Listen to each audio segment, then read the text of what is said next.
ابو جعفر اور مالتھا کو شاہ البانیہ کی طرف سے بغاوت کا انتظار تھا۔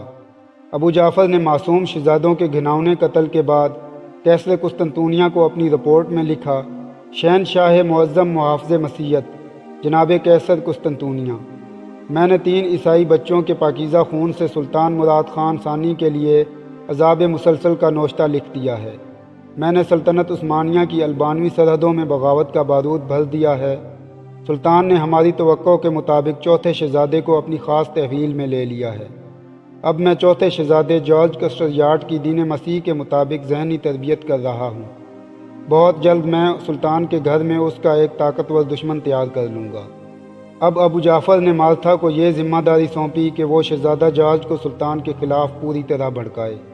قتل جیسا سنگین جرم سر انجام دینے کے بعد مالتھا سر سے پاؤں تک ابو جعفر کی گرفت میں آ چکی تھی۔ اس کے لیے ابو جعفر کی بات ماننے کے سوا کوئی راستہ نہ تھا۔ چنانچہ مالتھا نے چپ چاپ وہی کچھ کرنا شروع کر دیا جس کا حکم قیصر کا شاطر جاسوس ابو جعفر یعنی ڈیمونان اسے دیتا۔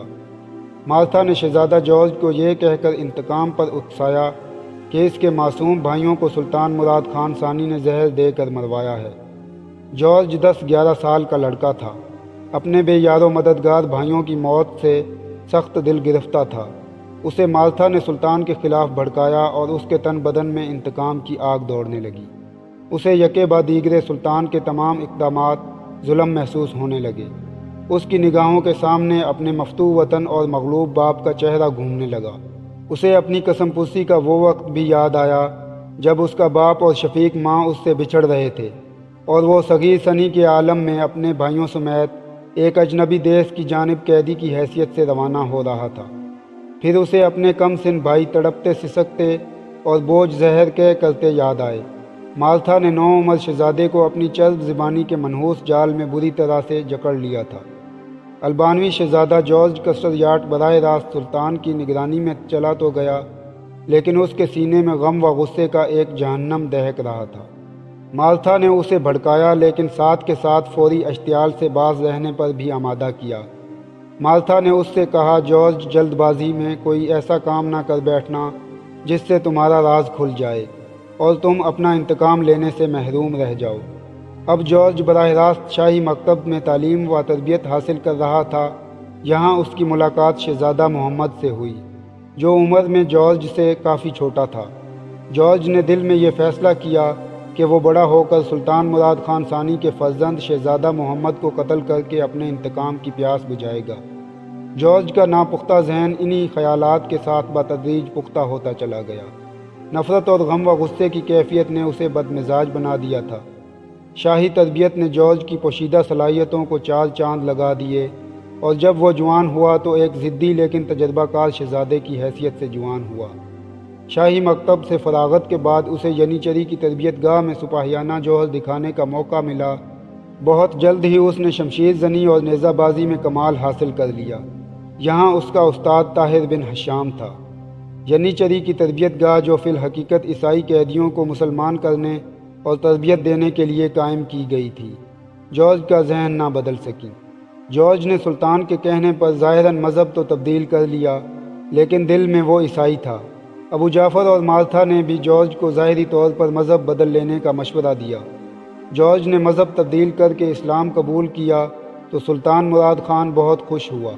سلطان کو معلوم نہیں تھا کہ اس نے ایک سانپ کو اپنی آستین میں دودھ پلا پلا کر پال لیا ہے، ایک ایسا سانپ جس کے پس پشت پر ابو جعفر جیسا زہریلا ناگ اور مالتھا جیسی بھیانک ناگن تھی۔ یہ سن 1443 عیسوی کا آغاز تھا۔ بہار کا موسم تھا اور تخت نشینی کا سالانہ تہوار جاری تھا۔ آج سکندر بیگ کو پہلی مرتبہ داندان شکن شکست ہوئی تھی، جس کی وجہ سے مالتھا کی بیٹی مارسی بہت خوش تھی، لیکن مالتھا اور ابو جعفر سکندر کی شکست کی وجہ سے خاصے ملول تھے۔ خود سلطان کو بھی سکندر کے ہار جانے کا افسوس ہوا تھا، لیکن سلطان نے اس مقابلے کو تہوار کا کھیل سمجھ کر نظر انداز کر دیا۔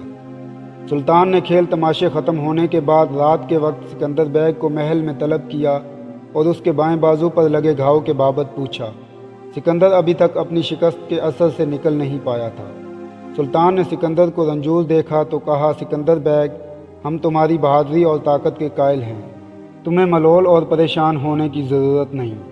ہم نے فیصلہ کیا ہے کہ تمہیں مغربی سرحدات کی جاگیر کا ولی مقرر کر دیا جائے۔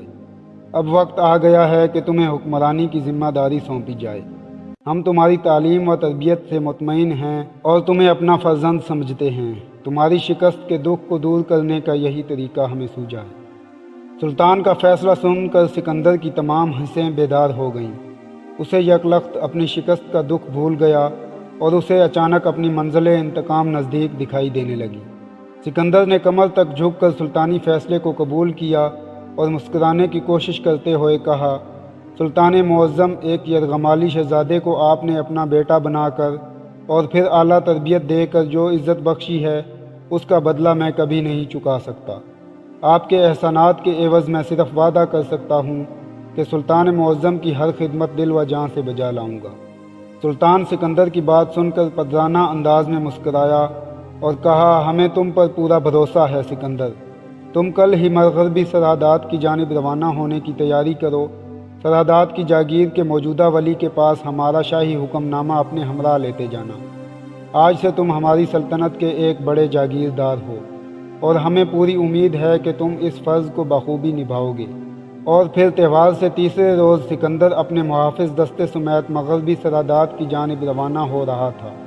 جانے سے پہلے سکندر نے مالتھا کو پوری طرح مجبور کیا کہ وہ مارسی کو اس کے ساتھ بیاہ کر روانہ کرے۔ مالتھا بھی یہی چاہتی تھی، لیکن مارسی نے صاف انکار کر دیا۔ سکندر نے مزید زور دیا تو مارسی نے ایک اور عجیب چال چلی اور علی الاعلان کہہ دیا کہ وہ ایک مسلمان کے ساتھ شادی نہیں کر سکتی۔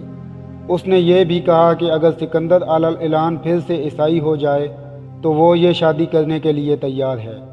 مارسی کا یہ فیصلہ سن کر سکندر، ابو جعفر اور مالتھا سٹ پٹا گئے۔ اب مالتھا کے پاس اس کے سوا کوئی چارہ نہ تھا کہ مارسی کو اصل حقیقت سے آگاہ کر دیتی۔ مارسی بھی آخر زمانہ شناس مالتھا کی بیٹی تھی۔ اس نے ترک کی چال چلی اور اپنی ماں سے اصل حقیقت اگلوا لی۔ مالتھا مارسی کو الگ کمرے میں لے گئی اور سچ سچ بتا دیا کہ سکندر بیگ در حقیقت مسلمان نہیں ہے، بلکہ اس نے اپنا اور اپنے بھائیوں کا انتقام لینے کے لیے اسلام قبول کرنے کا ڈرامہ کیا ہے۔ مالتھا کی بات سن کر مارسی کی آنکھیں پھٹی کی پھٹی رہ گئیں۔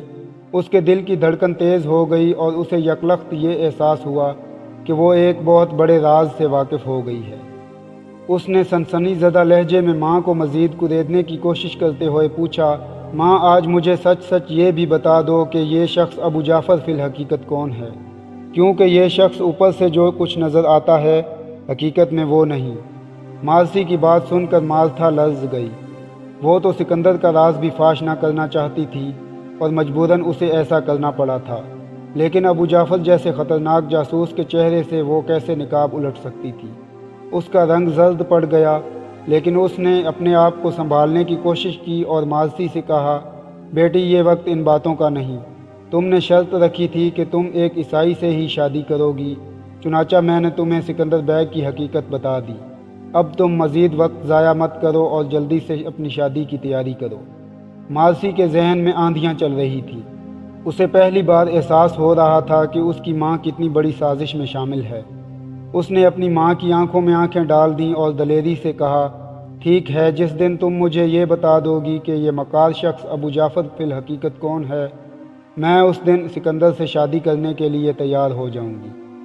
مارسی کی بات سن کر مالتھا سکتے میں آ گئی۔ اب اس کے لیے اپنی بیٹی کو سنبھالنا مشکل ہو گیا تھا۔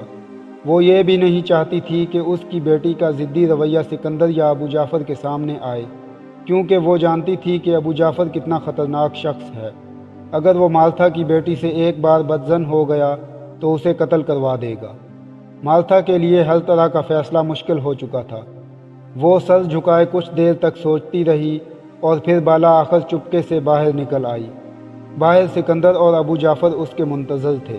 مالتھا ڈھیلے قدموں سے چلتی ہوئی ان کے پاس آئی اور اپنے لب و لہجے کو سنبھالتے ہوئے کہا، سکندر بیٹا، مارسی شادی کے لیے تیار ہے، لیکن اتنی جلدی میں شادی جیسے کام سے گھبرا رہی ہے۔ تم اطمینان سے جاؤ، میں بہت جلد مارسی کو لے کر تمہاری جاگیر میں آ پہنچوں گی، پھر ہم لوگ وہیں رہیں گے۔ ابو جعفر مالتھا کے چہرے پر بڑے عجیب انداز میں نظریں ٹکائے ہوئے تھا۔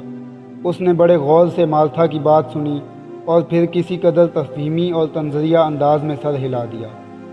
مالتھا ابو جعفر کے تیور دیکھ کر من ہی من میں کانپ گئی تھی۔ یہ خطرناک شخص یقیناً اصل بات کا اندازہ لگا چکا تھا۔ بہرحال مالتھا کی بات سن کر سکندر نے خلاف توقع کسی قسم کے غصے کا اظہار نہ کیا، بلکہ مالتھا سے کہنے لگا، ٹھیک ہے، میں وہاں کے ماحول کو دیکھنے کے بعد جلد ہی آپ لوگوں کو اپنے پاس بلوا لوں گا۔ سکندر کی بات سے کسی حد تک مالتھا کا خوف دور ہوا۔ اتنے میں ابو جعفر بھی بول اٹھا، ہاں، اس میں پریشان ہونے والی کون سی بات ہے؟ مالسی اور سکندر ایک ہی گھر کے بچے ہیں، ہم لوگ جب چاہیں گے ان کی شادی کر دیں گے۔ آخر مالسی سکندر کے بغیر جا ہی کہاں سکتی ہے؟ ابو جعفر کا آخری جملہ ذو معنی تھا، جسے غالباً سکندر سمجھا نہ سمجھا، البتہ مالتھا ضرور سمجھ چکی تھی۔ خدا خدا کر کے سکندر روانہ ہوا اور مالسی کی جان میں جان آئی۔ رات کو مالسی نے دیکھا کہ ان کی ماں بستر پر کروٹیں بدل رہی تھی۔ پھر تقریباً آدھی رات کے قریب مالتھا اپنے بستر سے اٹھی اور بیٹی کے پاس آ گئی۔ وہ حد سے زیادہ بے چین تھی۔ مالسی نے ماں کی حالت دیکھی تو بلا تعامل دریافت کیا، امی حضور، آپ کس وجہ سے مضطرب ہیں؟ مالسی نے ماں کے بیٹھتے ہی کہا۔ مالتھا نے ایک لمبی سی ٹھنڈی سانس لی اور انتہائی دھیمے لہجے میں کہا، مالسی، میں تمہاری وجہ سے پریشان ہوں۔ تم جانتی ہو سکندر ضدی اور جھگڑالو ہے، تمہارے انکار سے وہ بدک جائے گا۔ یہ تو غنیمت ہے کہ وہ ابھی تک تمہیں اپنی کنیز کی بیٹی سمجھتا ہے اور جانتا ہے کہ تم اس کے سوا کسی اور کی نہیں ہو سکتی۔ خداوند نہ کرے اگر اسے یقین ہو گیا کہ تم اسے نہیں چاہتی تو بہت گڑبڑ ہو جائے گی۔ مالتھا کی بات سن کر مالسی اٹھ کر بیٹھ گئی اور ماں کے کندھے سے سر ٹکا کر بولی، ماں، تم فکر نہ کرو، کوئی گڑبڑ نہ ہوگی۔ مالتھا اور مالسی دیر تک اسی قسم کی باتیں کرتی رہیں اور صبح سے کچھ دیر پہلے دونوں ماں بیٹی کی آنکھ لگ گئی۔ اگر آپ کو ویڈیو پسند آئی ہے تو حوصلہ افزائی کے لیے لائک کریں اور چینل کو سبسکرائب کر کے بیل آئیکن کا بٹن دبا دیں تاکہ آنے والی تمام ویڈیوز بر وقت آپ تک پہنچتی رہیں۔ شکریہ۔